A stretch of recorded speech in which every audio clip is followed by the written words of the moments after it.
DZDG 96.7 Destiny Radio. It's 11:25 in the morning, and as usual, kasama niyo pa rin ako. It's your girl on the mic, Barbs, ang makakasama niyo ngayong umaga, pansamantala. No? Pero ano nga ba, ito na naman tayo sa another araw ng didibdibin na sana ay makaka-relate yung ating mga listeners. And of course, if meron kayong mga advices, pwede naman kayo na mag-comment sa amin dito. Diba? Oh, but before that, live kami ngayon sa Facebook. I-visit nyo ang aming Facebook page, DZDG Destiny Radio. At ang amin naman text line, 0929-216-8100. Pwede nyo ring i-visit ang aming website, www.dzdg967fm.com. And, ano ba ang dinidibdib natin ngayong umaga? Well, malalaman natin yan maya-maya sa aming pagbalik. But for now, ay lagi namin pinapaalala sa inyo na kung ikaw ay merong pinoproblema, huwag mo nang tambayan. Daanan mo na lang at idulog mo yan dito sa amin sa dibdiban na. And ito na nga may shoutout ko lang muna itong mga nagko-comment ngayon dito. Si Jezreel Del Rio. Jezreel, kanina pa kita sinoutout. Di mo lang nakita, sayang. Sabi niya, pakis. Uy, pakis daw. May sounds. May sounds yan. At saka si Gabriel King. Yan, di ba taga-Inverga rin? Di ba taga-Inverga ka rin, Gab? Yan, so shoutout sa mga taga-Inverga. Yan, parang si Gab ay FA, Financial Advisor, charot. Si Gab ay flight attendant, parang yun yung kinukuha niya. Tapos nagsaselos na daw siya kasi wala daw siyang kiss. Si ano lang ang meron, si Jess. Sige, may kiss ka na rin sa amin, Gab mo ah. So shoutout again kay Gabriel King and kay Jezreel Del Rio.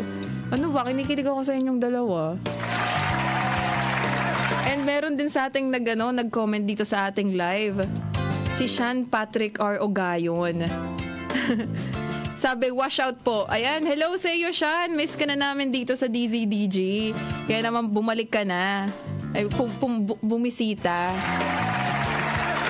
And meron ulit sa ating nag-comment si Bernadette Sindayen. Sabi pa, shoutout naman po kami, Gamari Catering Event. Salamat po. Ayun. Hello po, Miss Bernadette Sindayen at sa lahat po ng Gamari Catering Event. Ayan, hello po sa inyong lahat at ingat po kayo sa inyong duty ngayong umaga. At nag-comment ulit si Jezreel. Sabi niya, bakit ganon? Kaboses mo parang si Rufa. Hindi minsan kasi ginagaya natin si Rufa. Like, hello, ganon. Sige, mamaya. Sabi niya, sample daw. Sample daw, sige. Alam ko na. Mag-isa na lang ako sa buhay. Mag-aalaga ng mga dagang kosa. Grabe. Dinodog show ako. Pero mamaya, seryosohan na tayo. 'Di ba? At nag-comment ulit si Patrick. Sabi, si Sean Patrick ng hug-hug. Ayan. Kaya bumalik ka na, Sean. Yan. At sabi ulit ni Miss Bernadette Sindayen, salamat po. Ayan, maraming salamat din po sa inyo, Miss Bernadette. At tuwang-tuwa rin naman dito si Jezreel Del Rio at saka si Gabriel King. Talaga naman, salamat po ha. Sige, mag-aalaga ako ng dagang kosa.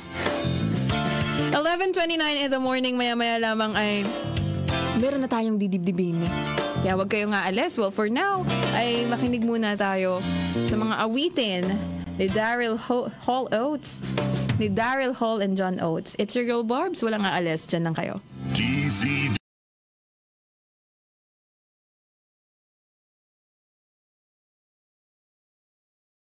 It's 12:01 in the afternoon. Copiers and office supplies, CA Copy Center Printing Service and General Merchandise get you covered. Located at 101 Quezon Avenue, Lucena City, with branches in Candelaria, Lipas City, Cavite City, and San Pablo City.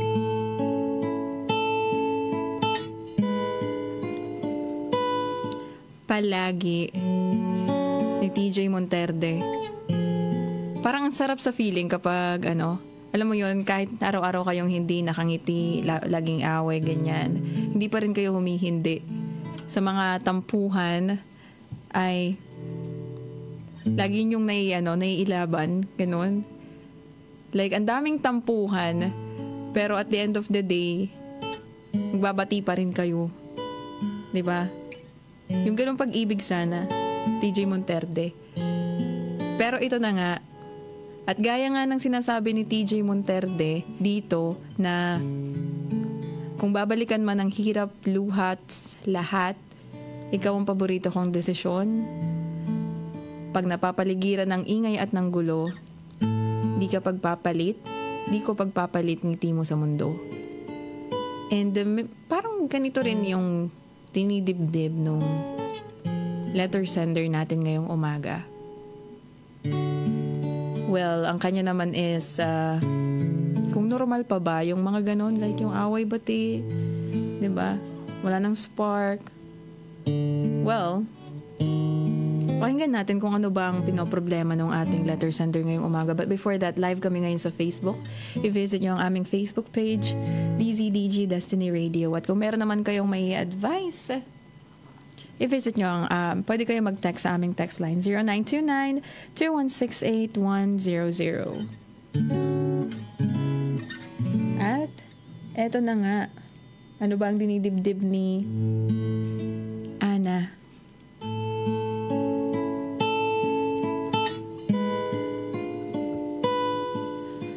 Dear DJ Greta, ako nga pala si Ana. Sa halos 5 taon naming relasyon ni Mark, napansin ko na nagbago ang damdamin ko sa kanya.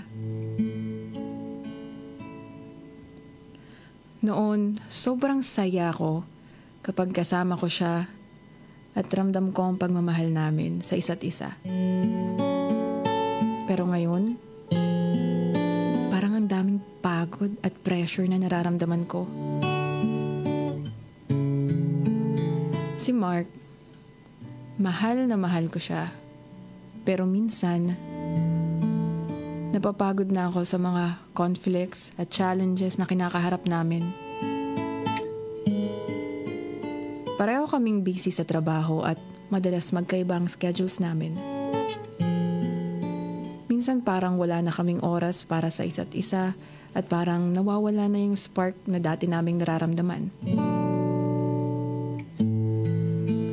Napapatanong ako, DJ Greta, kung normal ba na madama ang ganitong pagod sa isang relationship? Kapag napapagod ka na, ibig sabihin ba nun wala ng love? O pwede bang normal lang ito na dumaan sa mga phases ng relationship? Gusto ko sana malaman kung paano ko ba masusustain ang love namin ni Mark sa gitna ng pagod at challenges. Paano ko ba mai-handle ang mga nararamdaman kong ito nang hindi nasasaktan ang aming relasyon? Sana matulungan mo ako, DJ Greta.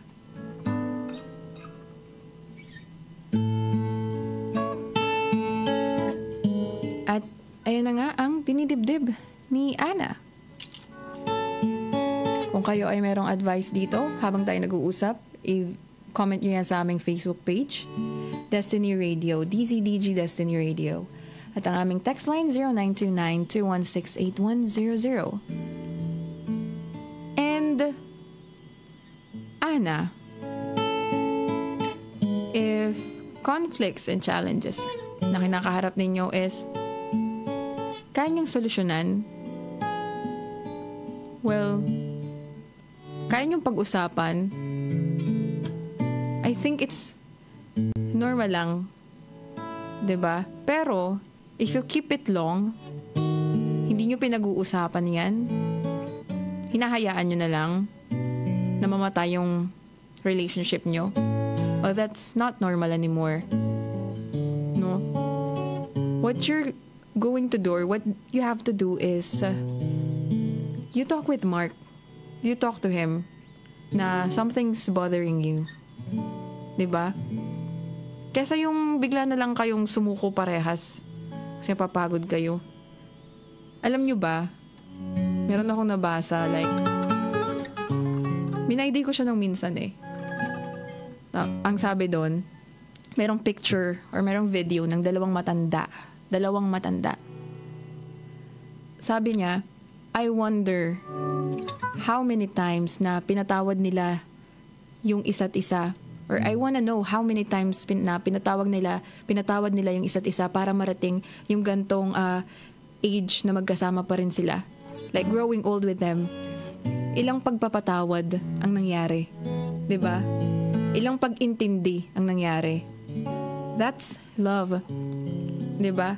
Love is like forgiving them, understanding them, accepting them. Of course, as long as natotolerate and as long as pag-uusapan nyo. Pero if you're not going to, alam mo yun, pag-usapan yun, it will kill you. It will kill the relationship. And makapapagod talaga kayo. 'Di ba? Pero if pinag-usapan nyo siya na love, masyado nang maraming nangyayari sa atin. Parang sobrang away na lang tayo palagi. Ganon. Baka naman pwede nating mapag-usapan, masolusyonan ng mga bagay-bagay nang hindi tayo dumadaan sa ganito, no? Or if not, hindi kaya sa ganong usapan, well, akitin mo rin naman siya minsan. Siguro masyado lang siyang busy sa work. Like, siguro at war rin siya sa utak niya. 'Di ba? Minsan kasi kapag ang mga tao at war din sila sa sarili nila, medyo, alam mo yun, napapabayaan nila yung paligid na hindi nila napapansin nakakasakit sila. So, kapag ganun, akitin mo siya sa labas. Like, siguro, kung ano bang pinagkakaabalahan nyo together, like, bonding na ginagawa ninyo. Kasi baka kaya gantong medyo nawawala na yung spark, nawawala na rin yung mga kadalasan yung ginagawa. Ano bang ginagawa nyo palagi? Is it, ang bonding nyo ba is every weekend gumala? Ang bonding nyo ba is mag-movie time together? Ang bonding nyo ba is magdagat? Diba? Siguro nawala yun. Baka may nawala. Kaya parang ganito yung nararamdaman mo. Kaya puro away na lang kayo. Baka may nawala. And try mong ibalik yun. Yung parehas yung ginagawa together.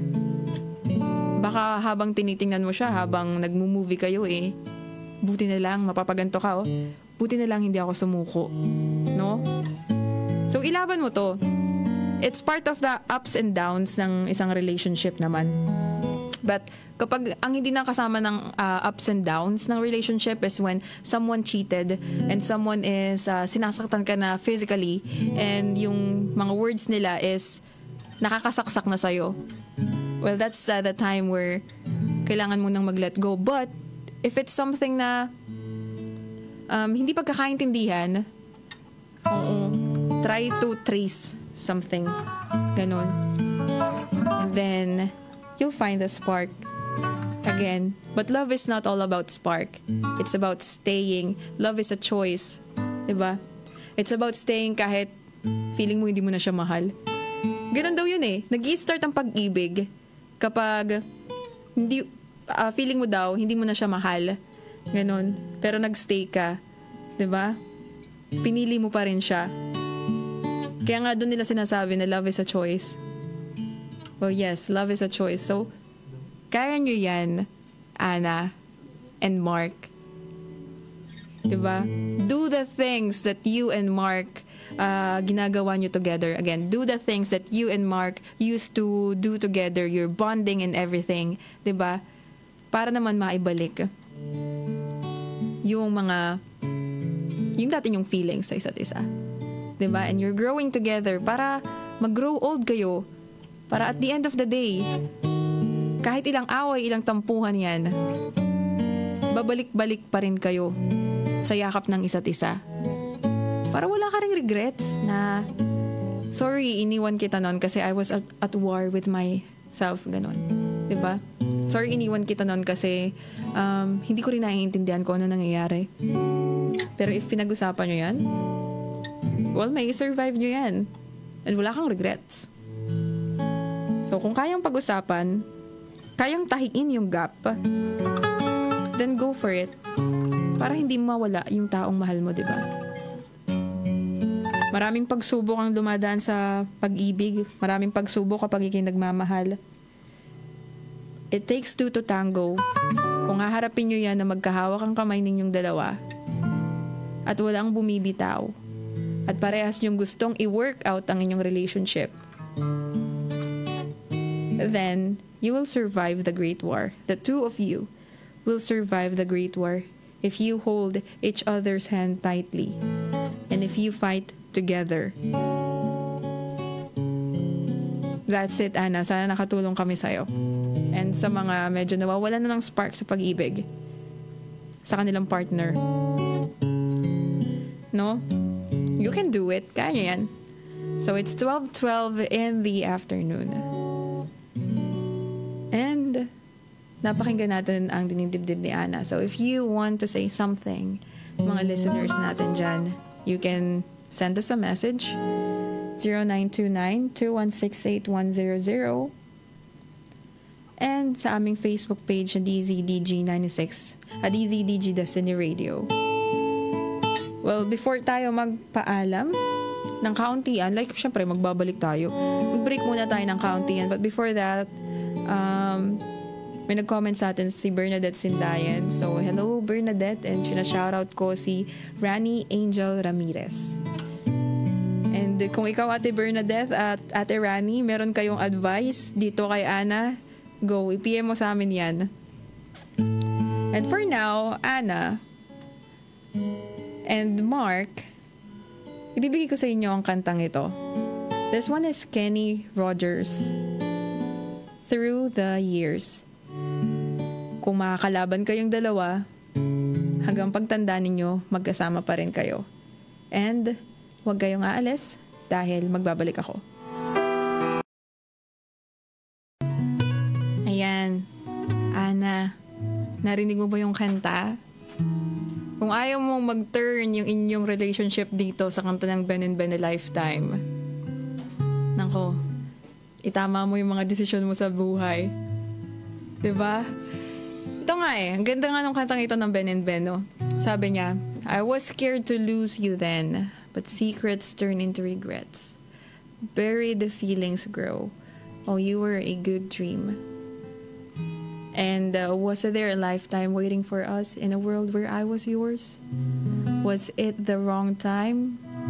What if we tried giving in a little more to the warmth we had before? You see?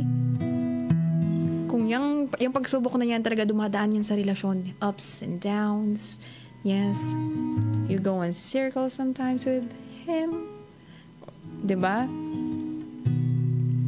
Minsan magulo, maingay, but of course, you know your boundaries naman eh.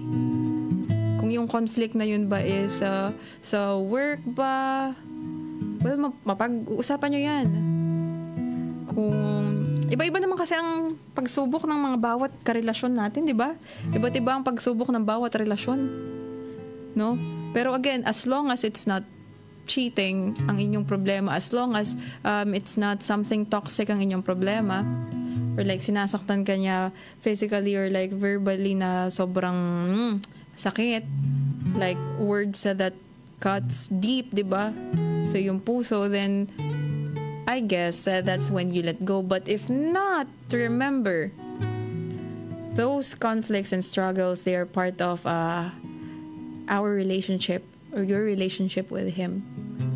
Lahat ng bagay na pag-uusapan, kesa naman sumuko ka kaagad, baka mapaano ka na lang, what if we tried giving in a little more? Diba? So try lang kayo ng kauntingan pa. Para walang mawala at walang masayang. Kasi lahat naman kaya. Kung susubukan, pwede pa naman kung gugustuhin yung dalawa na magpatuloy at maisalba yung relationship nyo. And again, gaya ng sabi natin kanina na baka may nawala sa ginagawa nyo together. So, subukan nyo ulit. Pagkakailangan nyo lang ulit ng connection sa isa't isa. Bonding. Baka yun yung nawala. And masosolusyonan nyo yan. I believe in that. I believe in that. Again, ang pagkakaroon ng relationship, partnership, ilang beses mo silang papatawarin, ilang beses mo sila iintindihin.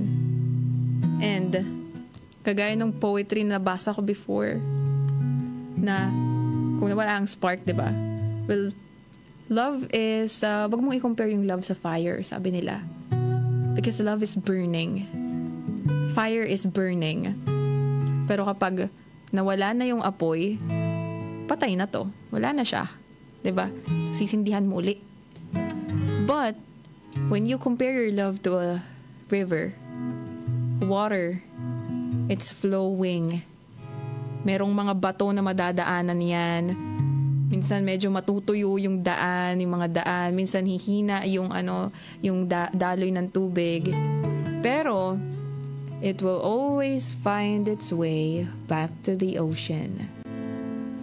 Diba? So, ganun nyo gawin ang inyong pag-ibig. Huwag kang umasa sa spark kasi nawawala. Diba? Compare mo ito sa isang tubig, flowing, pure, and will always find their way back to their lover, to that love kung paano nagsimula. So you have to remember, bakit ko ba minahal ang taong to? Tanong mo sa sarili mo yan, bakit nga ba ito ang pinili ko? At bakit ko nga ba ito pipiliin habang buhay? 'Di ba? Ganun tayo dapat. Piliin natin sila hanggat kaya pa. Hanggat wala pang toxic thing. Hanggat kaya pang iresolba. Kaya naman, sana Ana ay nakatulong kami sa iyo ngayong umaga. No? At sa mga listener natin ngayong umaga, sana naman ay nakatulong rin kami sa inyo. And dito na nga po, nagtatapos ang ating dinidibdib ngayon. And that's Anna's story and Mark's story. Na I know na lahat ay nakaka-relate. Lahat ng umiibig nakaka-relate. So for now, ay magpapaalam na tayo. And happy Friday to everyone na listening ngayong umaga. At sa aking pamamaalam, ay iiwan ko kayo ng isang awitin dito mula kay Phil Collins. And para sa lahat to ng umiibig. So here is Phil Collins, Can't Stop Loving You. Ating tatandaan, kapag merong kang dinidibdib, pinoproblema, wag mo nang tambayan. Daanan mo na lang at idulog mo yan dito sa amin sa Dibdiba na. Kaya naman, kita-kita tayo ulit sa Lunes. Mali natin kasama na ulit natin si DJ Rats, di ba? Yan, alam mo kung miss na miss nyo na siya. Kaya naman, sa ngayon, iiwan ko muna uli kayo dito kay Phil Collins. Para ito sa lahat ng mga umiibig, here is Can't Stop Loving You. It's your girl Barbs. Have a great day.